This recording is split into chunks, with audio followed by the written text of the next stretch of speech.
হ্যাঁ, আমি বদলে গেছি, অনেকটা বদলে গেছি। যতটা বদলে গেলে পুরনো স্মৃতিগুলো ভুলে থাকা যায়, ঠিক ততটাই বদলে গেছি। আমি বদলে গেছি এই কথাটা বলা সম্পূর্ণই ভুল হবে, কারণ আমি স্বেচ্ছায় বদলাইনি, আমি বদলে যেতে বাধ্য হয়েছি। হ্যাঁ, আমি বদলে যেতে বাধ্য হয়েছি প্রিয় মানুষগুলোর অনাদর আর অবহেলায়।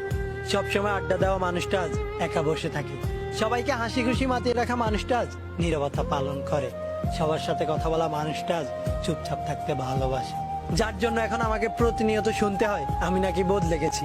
হ্যাঁ, আমি বদলে গেছি, কিন্তু আফসোস যেই মানুষগুলোর জন্য আজ আমি বদলে গেছি, সেই মানুষগুলোই আজ আমি বদলে যাওয়ার কারণে আমাকে বলে আমি নাকি স্বার্থপর আর অহংকারী। সত্যি তো এটাই, বদলে যাওয়াটা সবার চোখে পড়ে, কিন্তু বদলে যাওয়ার কারণটা কেউ জানতে চায় না। বন্ধুদের শত অপমান মুখ বুঝে সহ্য করে নিতাম, কারণ আমি বন্ধুত্বটাকে অনেক বেশি ভালোবাসতাম। তাদের দেওয়া কষ্টগুলো হাসি মুখে মানিয়ে নিতাম, কিন্তু দিন শেষে তাদের কাছ থেকেই ব্যক্তিত্বহীন উপাধি পেতাম। ভালোবাসার মানুষটি ইগনোর করার পরেও বেহায়ের মতো বারবার তার কাছেই ভালোবাসা চাইতাম, কিন্তু বিনিময়ে শুধুই অবহেলা পেতাম। আর এত কিছুর বেড়ে সবাইকে ভালো রাখতে গিয়ে নিজের ভালো থাকাটাই হারিয়ে যায়। আর যখনই নিজেকে ভালো রাখতে বদলে গেলাম, ঠিক তখনই সবার কাছ থেকে স্বার্থপর আর বেঈমান উপাধি পেলাম। যদি নিজেকে ভালো রাখতে বদলে গেলে স্বার্থপর আর বেঈমান হতে হয়, তাহলে হ্যাঁ, আমি স্বার্থপর আর বেঈমান। সত্যিই আমি অনেকটা বদলে গেছি। নিজেকে ভালো রাখতে আমি